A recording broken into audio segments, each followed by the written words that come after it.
Happy Fragrant Friday, fraghead.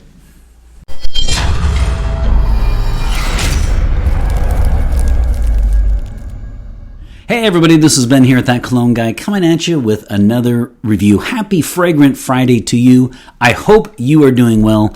And if it's not a Friday, of course, always remember, it's always a Friday here at TCG. I am a small and humble channel, but I bring new content every single Friday, and I hope you are doing well. If you're checking out my channel for the very, very first time, welcome aboard. I really appreciate it. Don't forget to like, comment, and subscribe, and turn on notifications, especially if you watch me on your phone. That is really helpful. Since last Friday, just since last Friday, I have big news, folks. I went completely viral on all social media.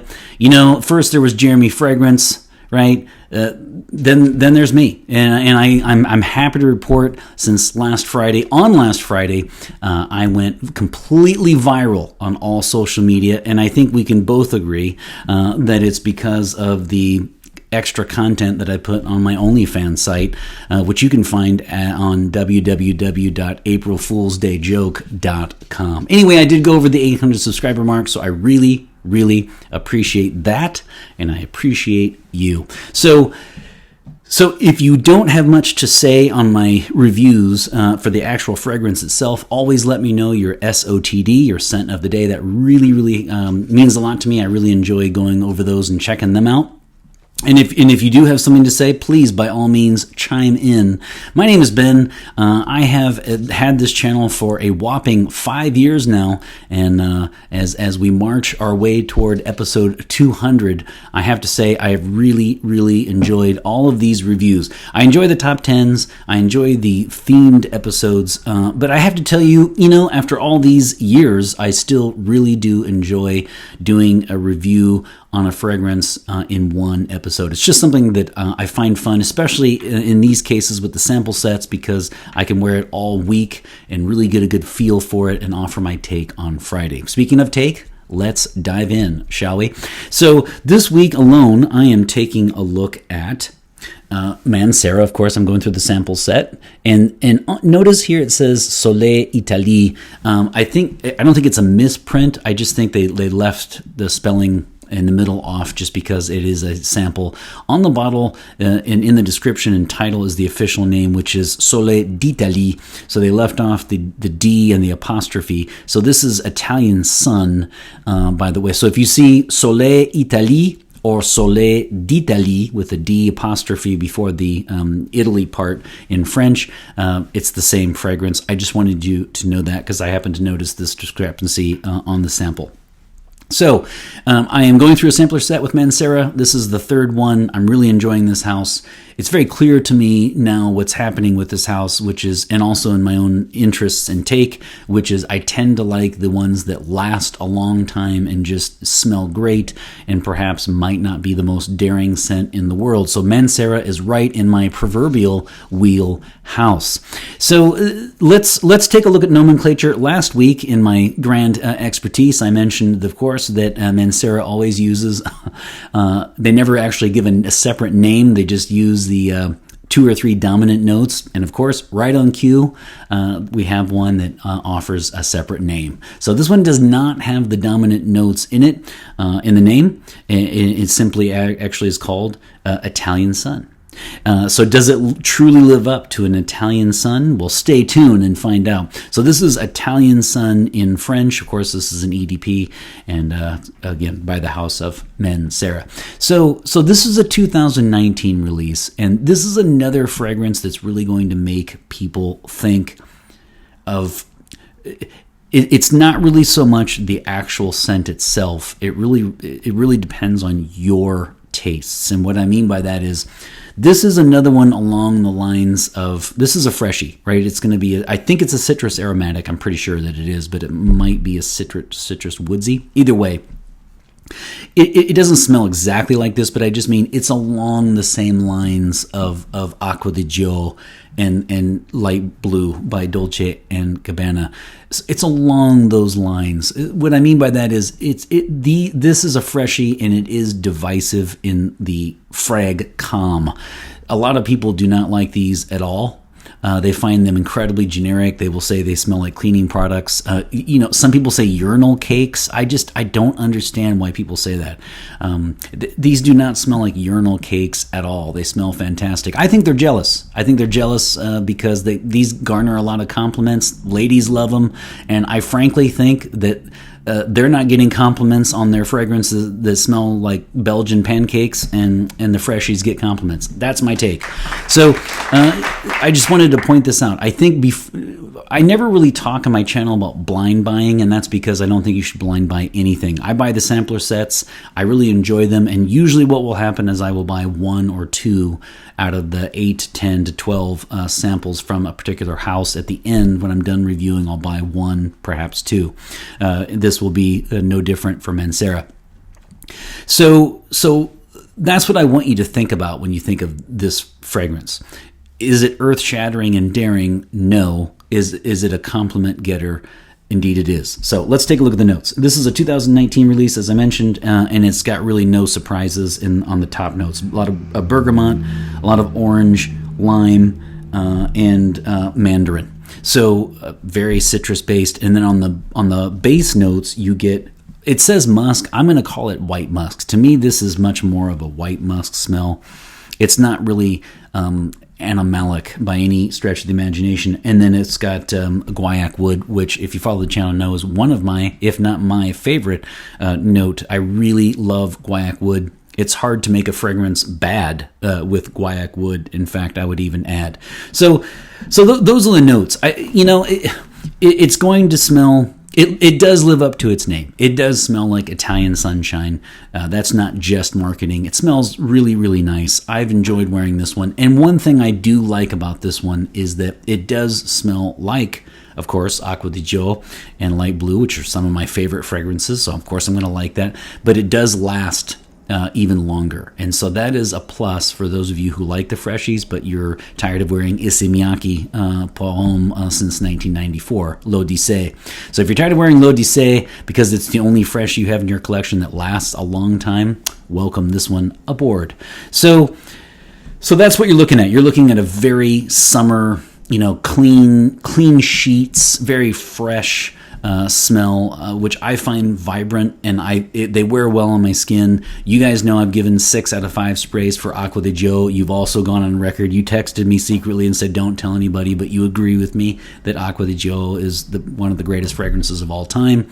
And of course, you've even admitted you don't mind being told you smell like the ex-husband, because obviously if he's her ex-husband, then he attracted her with his fragrance in the first place. That's my whole point with the freshies. Women love them, all right? So, okay, they're not that daring, but they smell damn good. I've enjoyed wearing this one a lot this week.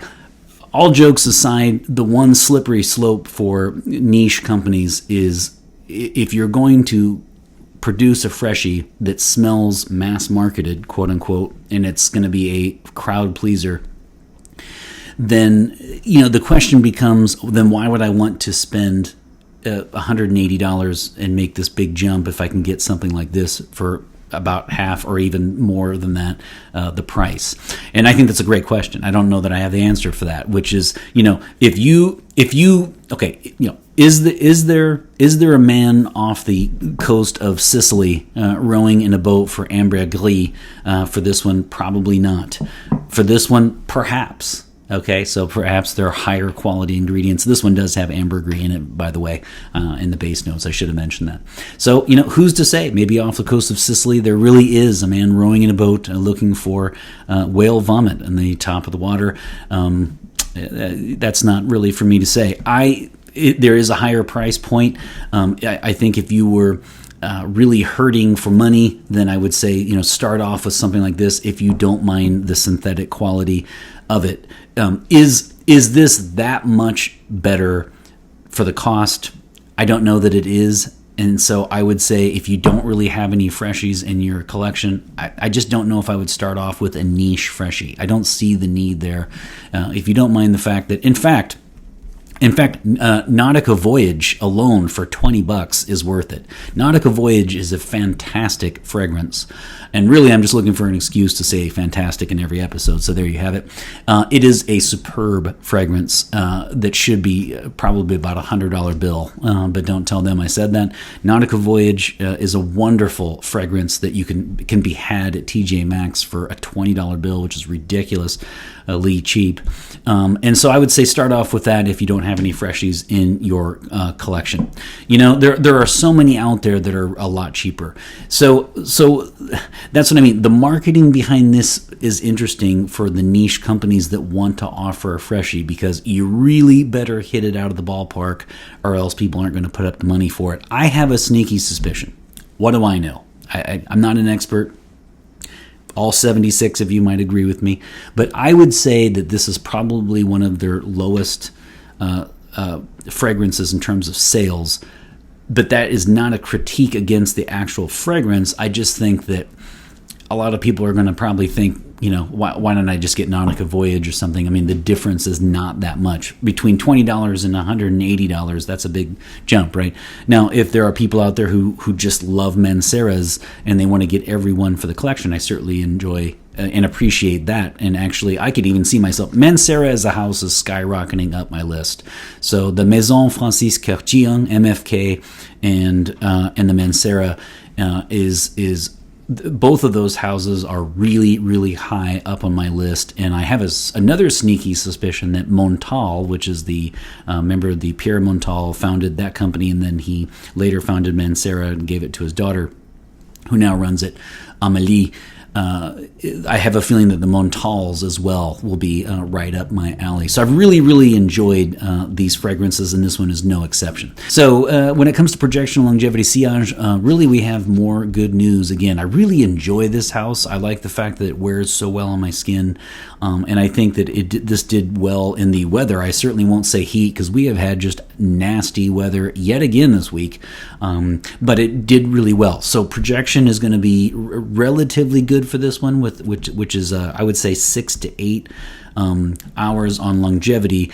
On projection though, I'm going to say for the first 2 to 3 hours, an arm's length away, and then it will slowly start to work down towards the body. But I don't think it is a skin scent immediately. I'm happy with projection, and especially because don't forget I have just of course a 2 ml sample of this. If I had the full bottle with the atomizer, I have no doubt that I would be getting even better. So I'm very happy for the third week in a row with an EDP from this house. I really do appreciate the projection. Longevity is a rock solid 6 to 8, but again, that's me coming in and out of the doors, and so 6 to 8 is very good for this type of fragrance. For a freshie, if you're looking at 6 to 8, really closer to 8 for me, so that's a full work shift. I'm very happy, and you're really tapping into things like L'Odyssée by Issey Poron, which is for a lot of people the one freshie that will give them at least an 8-hour shift. And so this one is another one that will do that for you.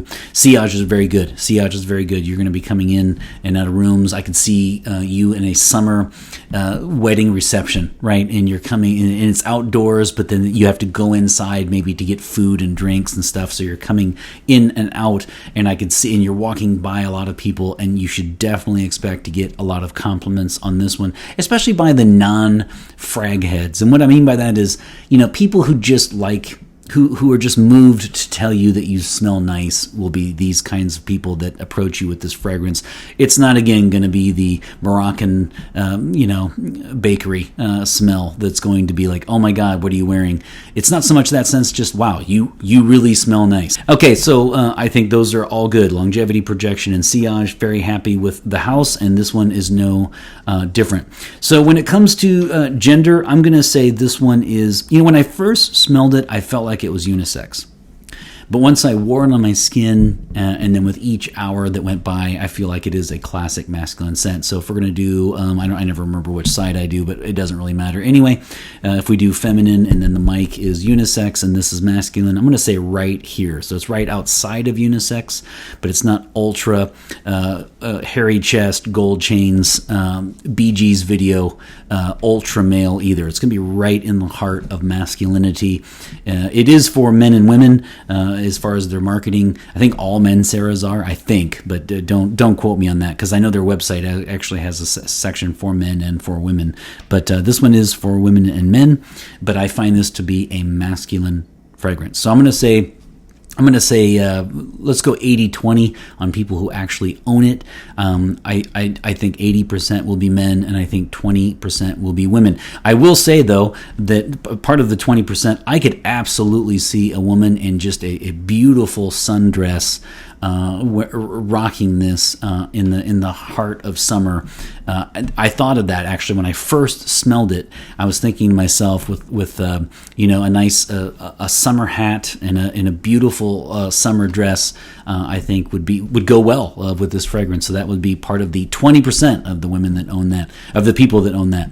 So age group, because this is actually very, very fresh. I don't really see an age here, and I just dropped it. So I would say 18 and up. I don't really think this is a fragrance that's going to matter by age or maturity, or it's not sweet, it's not unsophisticated, it's not youthful, it's not mature, it's not grandpa-ish. There's really no worry here at all. It all comes down to whether or not you like freshies. So if you like freshies, 18 and up as far as the age. So versatility is going to be quite high. As far as seasons, though, this is going to be clearly a summer, spring. And I don't know necessarily if it would be, there would be no problem with wearing it in the winter because many of my subscribers have 1 to 2 to 3 fragrances actually in that they own. So this would be another one that would be great. You're talking to the guy who wore Acqua di Gio for about 17 years straight, okay? And that was all over the U.S., and that was in the heart of winter. You name it, 365 days a year. And in fact, 366 on leap year, I wore Acqua di Gio proudly. So, when it comes to seasons, yes, I get it that it's a spring, summer. Of course it is, and it does well in the heat. I think it would be great in the heat, but it would also be for fall, winter, if you just so happen to like this fragrance. So versatility is going to be quite high. For me, this is definitely something that could be worn in the office, is definitely something that could be worn at night. Is it outright sexy? Is it a clubbing scent? I don't think I'd go that far. Does it quote unquote smell really nice? Yes, it does. So what is the critique to that, or the counterpoint to that would be, some would say this is generic. You're going to see that word used a lot with the freshies, right? It won't stand out.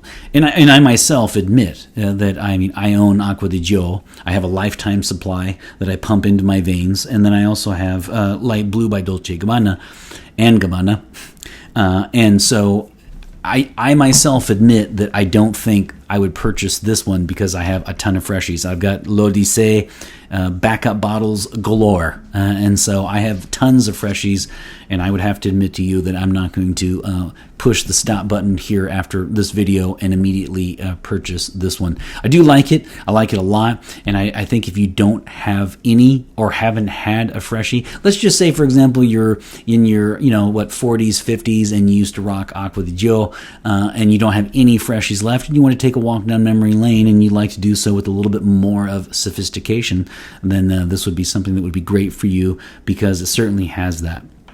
I love the fragrance. I really enjoyed it. In fact, the proof is in the pudding, because I went all week, and look, I've got maybe enough to spray on me at the end. And I know you're waiting in anticipation. So there you have it. And this is actually an easy rating for me. When it comes to the rating, this is incredibly easy because you guys know that I always talk about, originality versus just flat out smelling good. And they're pretty much on the same playing ground for me, pretty much.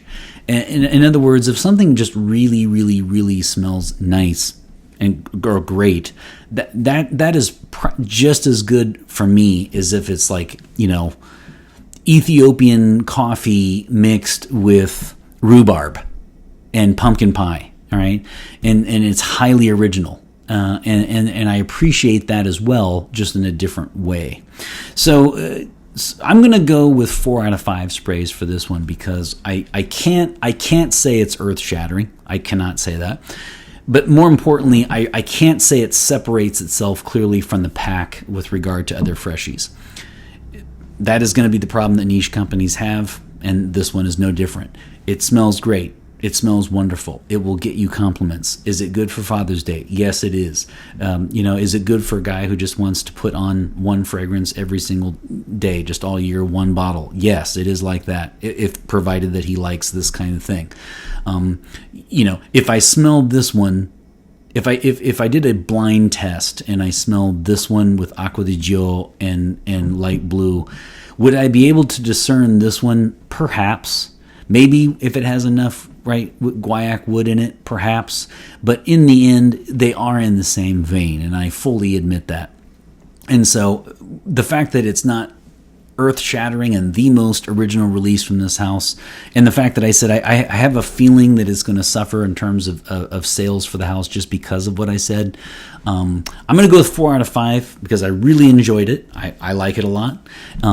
It's just not a 5 out of 5. All right, so there you have it. I'm going to go 4 out of 5 sprays for Soleil d'Italie by Mancera. I'm going to go 1 on each side of the neck and 1 on each wrist. And, I might even have, if I run out, these will be faux sprays. Here we go. Boom. A little bit. Boom. Boom. And I think I'm all out. And boom. I am all out. Dry as a bone, my friends. That is always a good sign. All right, so there you have it. Another review by the boards for a robust 4 out of 5 for Soleil d'Italie by Mancera. Really enjoyed this one. I'm sad to see it go, but I'm looking forward to the next sample by this house for next week. I really appreciate all of your help and support, and thanks again for getting me to 800, a whopping 800 subscribers. I really do appreciate that. Thank you very much. Have a great week, and always remember, my friends, fragrance marks the celebration of today. Take care, everybody.